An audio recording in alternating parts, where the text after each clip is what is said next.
सैयदा कायनात सलामुल्लाह ताला अलैहा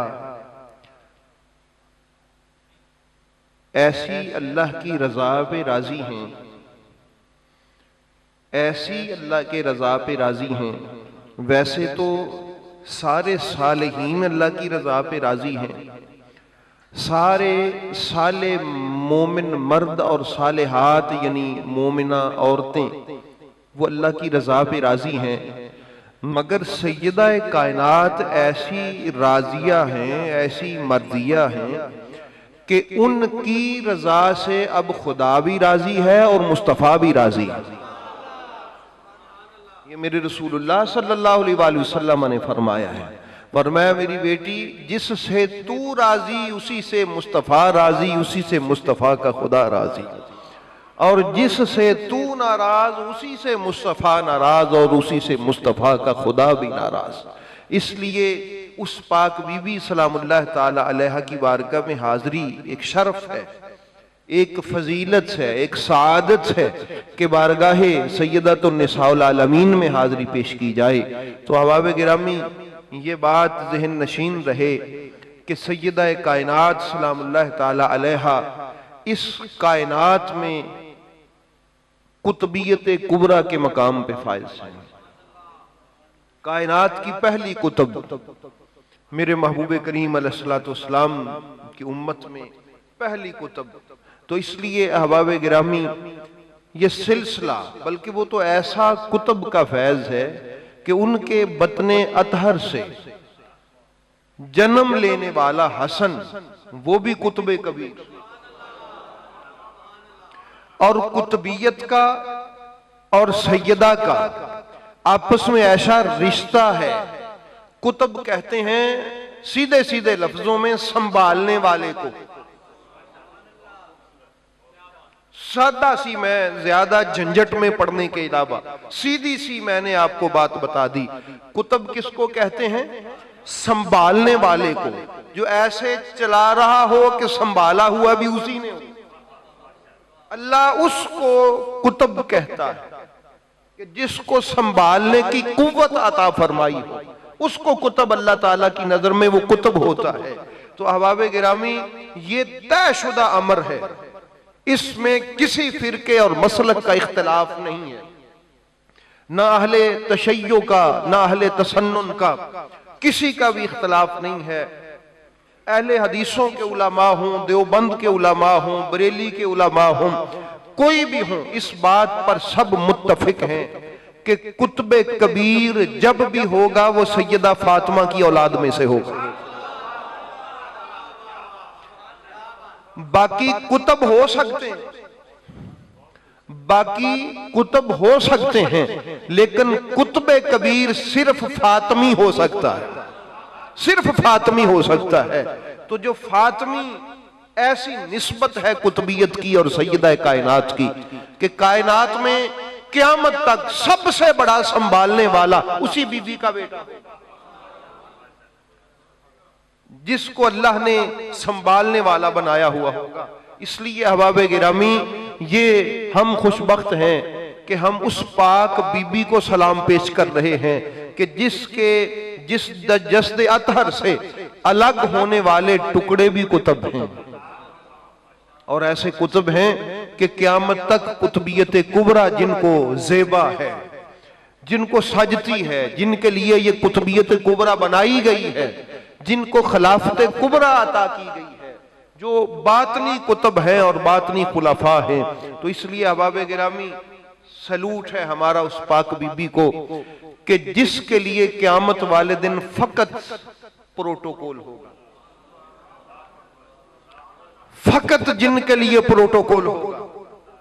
फकत के अल्फाज पे तवज्जो करें, फकत के अल्फाज पे, सिर्फ तन्हा फकत सिर्फ उनके लिए कि जब आवाज आएगी बारगाह खुदाबंदी में इज़्न के लिए कि मौला हवा आ रही है, आवाज़े कुदरत आई जी के आ जाएं, मौला मरियम व आसिया आ रही हैं आ जाएं, खदीजा व आयशा आ रही हैं आ जाएं।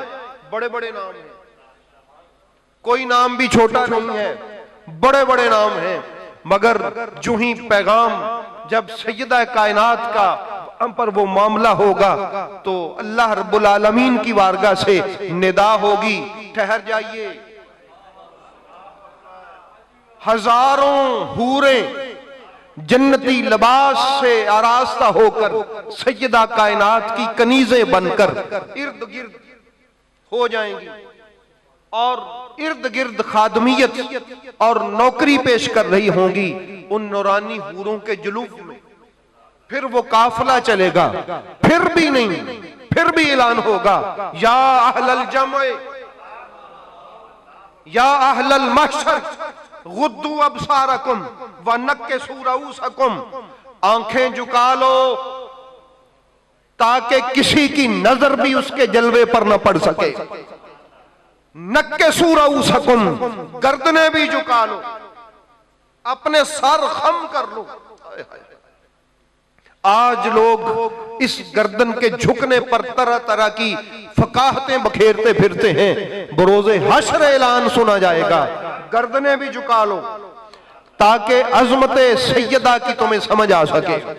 हसनैन की वालिदा माजिदा की अजमत का डंका बज रहा होगा, अली की जौजा की अजमत का डंका बज रहा होगा, मोहम्मद की बेटी की अजमत का डंका बज रहा होगा।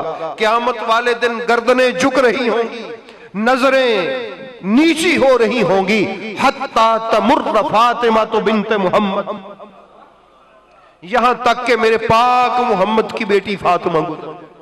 तो अहबाब गिरामी, बड़ी बड़ी इज्जत वाली बीबियों ने जन्म लिया है कायनात में, बड़ी बड़ी मंजिलत वाली औरतें कायनात में जन्म लेके आई, मगर एक सैयदा फातिमा कि जिनको अल्लाह क़यामत वाले दिन ये प्रोटोकॉल देगा।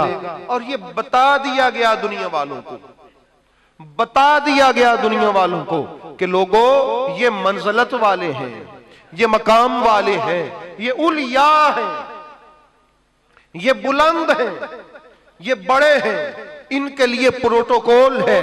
ये क्यों बताया?